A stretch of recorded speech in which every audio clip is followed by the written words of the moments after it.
સુરતમાં ફરી એકવાર મંજૂરી વગર ચાલતા બોગસ ઇન્સ્ટિટ્યૂટનો પર્દાફાશ એનએસયુઆઈ દ્વારા કરાયો છે. રેડ એન્ડ વ્હાઇટ મલ્ટીમીડિયા ઇન્સ્ટિટ્યૂટનો પર્દાફાશ કરાયો છે. વીએનએસયુની એનઓસી રાજ્ય શિક્ષણ વિભાગની મંજૂરી વગર સંસ્થા ચાલતી હોવાનો એનએસયુઆઈનો આક્ષેપ છે. સુરતમાં ફરી એકવાર મંજૂરી વગર ચાલતા બોગસ ઇન્સ્ટિટ્યૂટનો પર્દાફાશ એનએસયુઆઈ દ્વારા કરાયો છે. રેડ એન્ડ વ્હાઇટ મલ્ટીમીડિયા ઇન્સ્ટિટ્યૂટનો પર્દાફાશ કરાયો છે. વીએનએસયુની એનઓસી રાજ્ય શિક્ષણ વિભાગની મંજૂરી વગર ચાલતી હોવાનો એનએસયુઆઈનો આક્ષેપ છે. એનએસયુઆઈ પ્રદેશ ઉપાધ્યક્ષ મિતેશ હાડિયાની આરટીઆઈનો ખુલાસો કર્યો છે. વીએનએસયુ દ્વારા આ બાબતે અગાઉ નોટિસ પણ ઇસ્યુ કરવામાં આવી હતી. અગાઉ આ સંસ્થા દ્વારા વિદ્યાર્થીઓને નોકરી આપવાની ખોટી જાહેરાતો પણ કરવામાં આવતી હતી. વિદ્યાર્થીઓ પાસેથી અલગ અલગ કોર્સ માટે 1 લાખ લઈને 3 લાખ સુધીની ફી પણ વસૂલાઈ રહી છે. BCA, MCA, BSc, IT, computer engineering જેવા કોર્સ એક્સટર્નલ રીતે ચલાવવામાં આવી રહ્યા છે. આ તમામ કોર્સ યુજીસીની ગાઈડલાઈન હેઠળ જ રેગ્યુલર ચલાવી શકાય છે, પરંતુ આ કોર્સ માટે યુજીસીની કોઈ પણ મંજૂરી લેવામાં આવી નથી. આ સંસ્થા દ્વારા વિદ્યાર્થીઓને પરીક્ષા આપવા માટે બસમાં કિમની વિદ્યાદીપ અને ગાંધીનગરની સ્વર્ણિમ યુનિવર્સિટી મોકલવામાં આવતા હોય છે. પરીક્ષા આપ્યા બાદ વિદ્યાર્થીઓને સ્વર્ણિમ અને વિદ્યાદીપ યુનિવર્સિટીના સર્ટિફિકેટ આપવામાં આવે છે. રેડ એન્ડ વ્હાઇટની કોઈ પણ પ્રકારની ડિગ્રી આપવામાં આવતી નથી. આ ઇન્સ્ટિટ્યૂટના વિદ્યાર્થીઓ પાસે 2 દિવસમાં 6 વિષયની પરીક્ષા લેવડાવવામાં આવે છે અને વિદ્યાર્થીઓને પાસ કરવાની ગેરંટી પણ લેવાય છે. એનએસયુઆઈ દ્વારા સૌપ્રથમ પોલીસ અરજી કરવામાં આવશે અને ત્યારબાદ કાયદાકીય લડત આગળ વધારવામાં આવશે. જરૂર પડે તો હાઈકોર્ટમાં પિટિશન પણ દાખલ કરવામાં આવશે. આ ઇન્સ્ટિટ્યૂટ દ્વારા મુખ્યમંત્રીને હાથે એવોર્ડ લેતા ફોટા સોશિયલ મીડિયા પર તેમજ પોતાની વેબસાઇટ પર અપલોડ કરી વિદ્યાર્થીઓ સાથે છેતરપિંડી કરાતી હોવાના આક્ષેપ કરાયા છે. પોતાની વેબસાઇટ પર આ ઇન્સ્ટિટ્યૂટ 40,000 વિદ્યાર્થીઓ પોતાની સાથે જોડાયા હોવાનો દાવો કરાયો છે.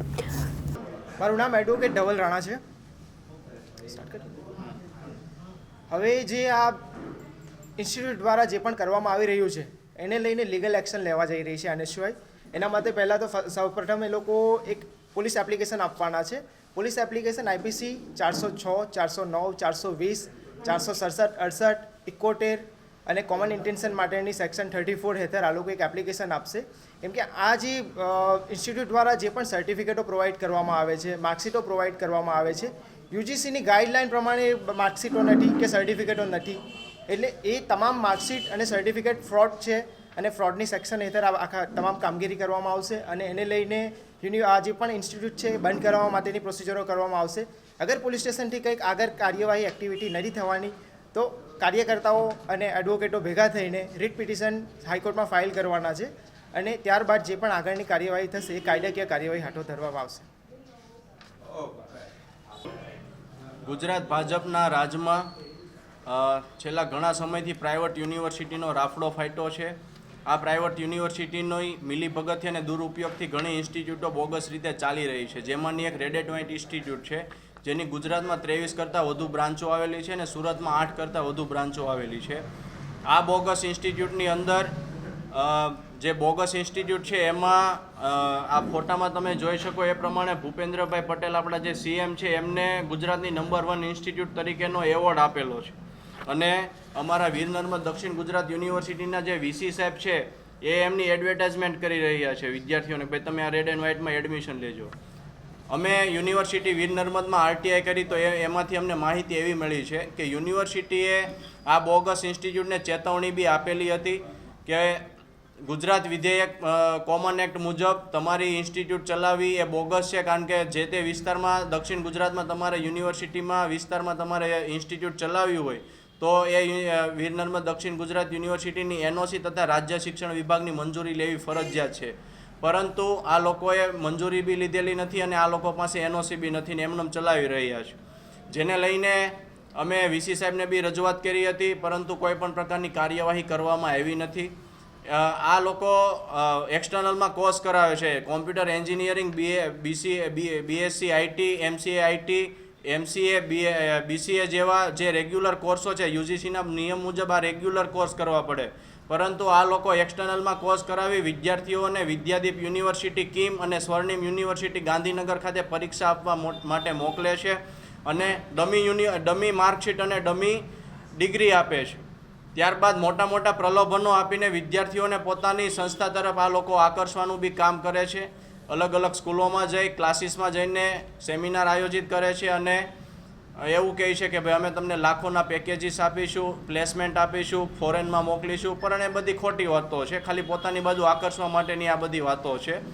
અને એને લઈને અમે ઘણા બધા સ્ટિંગ ઓપરેશન બી કર્યા છે. રેડ એન્ડ વ્હાઇટના સ્ટાફ બી એવું સ્વીકારે છે કે ભાઈ અમે ડમી યુનિવર્સિટીમાં અમે તમારું એડમિશન કરાવી દઈશું અને તમારે ખાલી પરીક્ષા આપવાની છે, તમે ખાલી એક્સટર્નલમાં પરીક્ષા આપો એટલે પાસ બી થઈ જશો, એની બી આ લોકો જવાબદારી લે છે.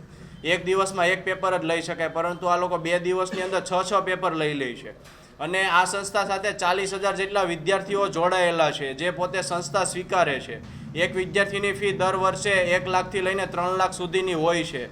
40,000 ગુણ્યા તમે ખાલી 1 લાખ કરો તો બી કેલ્સીમાં એરર આવી જાય, એવડો સ્કેમ છે આ લોકોનો. જેને લઈને અમારી સરકાર પાસે હવે એવી મુખ્ય માંગણીઓ એવી છે કે આ સંસ્થાની તમે માન્યતા રદ કરો અને જે બી આ સંસ્થાના માલિકો છે એમના વિરુદ્ધમાં ફોજદારી દાખલ કરો. કલમ IPC 336 1 2 અને 3 મુજબ એની વિરુદ્ધ કાર્યવાહી થવી જોઈએ. અને આ અમારી માંગણી સ્વીકારવામાં નહીં આવે, અમે કલેક્ટરશ્રીને બી આવેદનપત્ર હવે આપવાના છીએ. સમગ્ર ગુજરાતમાંથી જ્યાં એમની બ્રાન્ચ છે ત્યાં એમની તાળાબંધી બી કરીશું.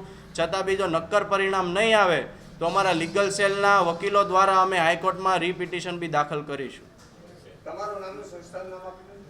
મારું નામ એમ કહું કે તમે ખાલી એક જ ઉદાહરણ જોઈ લો, જે અમે મા કમલ ફાઉન્ડેશન વાળો જે મુદ્દો ઉઠાવ્યો, છેક સુધી લડત આપી છે. પૈસા નથી આવ્યા એમ કહું, મા કામલમાંથી તો પૈસા આવ્યા નથી, પૈસા તો રેડ એન્ડ વ્હાઇટમાંથી આવ્યા છે. પૈસા ગમે એ કોઈ બી વ્યક્તિ લઈ આવ્યો હોય, અમે જે લડત હવે આપીશું એ તમે 1 મહિના પછી એનું રિઝલ્ટ જોઈ લેજો. એ સંસ્થાની માન્યતા અમે રદ કરાવીશું અને અમે અમારા વકીલ થ્રુ બી અમે તમને કહેવડાવ્યું છે કે જરૂર પડશે તો હાઈકોર્ટમાં અમે પિટિશન બી દાખલ કરાવીશું. ઇન્સ્ટિટ્યૂટ જે છે એ આખા ગુજરાતમાં 23 કરતાં વધુ બ્રાન્ચો લઈને બેઠી છે અને મેં તમને કીધું એમ 440,000 જેટલા વિદ્યાર્થીઓ આ સંસ્થા પોતે સ્વીકારે છે. હવે તમે ખાલી મિનિમમ 1 લાખ રૂપિયા એક વિદ્યાર્થીની ફી ગણો એટલે કેલ્સીમાં આંકડો ન આવે, એવડો આંકડો થાય.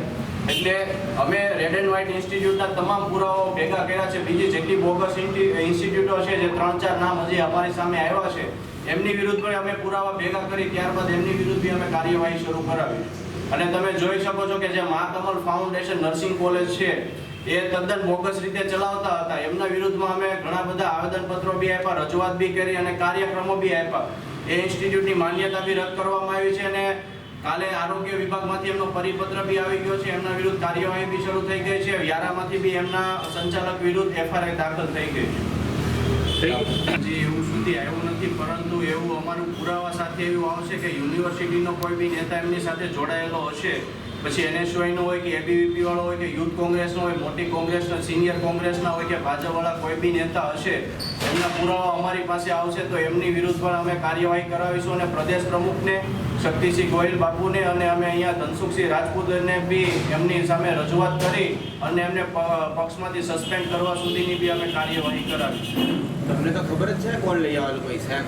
હજી સુધી પુરાવા હજી કોઈ પણ આવ્યા નથી. પુરાવા આવે તો આપણે વાતચીત કરી શકાય. તો હવે કેવી રીતે આવશે પુરાવા? અત્યાર સુધી નહીં આવ્યા તો અમે અમારા આ જે અત્યાર સુધીમાં જે સ્ટિંગ ઓપરેશન કરીને જે અત્યાર સુધીના જે આ ડોક્યુમેન્ટને બધું ભેગું કર્યું છે, આવનારા સમયમાં એમના ઓનર સાથે બી વાતચીત કરીને એ બધું માહિતી બહાર પાડશું. તમારો નેતા જે પૈસા લઈ આવ્યો છે એના પુરાવા તમે કેવી રીતે ભેગા કરશો? મારે એવું પૂછવું છે. અમે ઇન્સ્ટિટ્યૂટના ઓનર સાથે વાતચીત કરી એમની સાથે વાતચીત કરીશું. જે બી કાંઈ એમને કર્યું હશે એમની પાસે અમે નામ જાણવાની બી ટ્રાય કરીશું અને જે બી જગ્યાએથી અમને નામ મળશે, મીડિયા મિત્રો દ્વારા બી નામ મળશે, એમના વિરુદ્ધ અમે કાર્યવાહી કરાવીશું. પુરાવા મળશે ત્યારબાદ. Reporter Arvind Rathod, Janadesh news, Surat.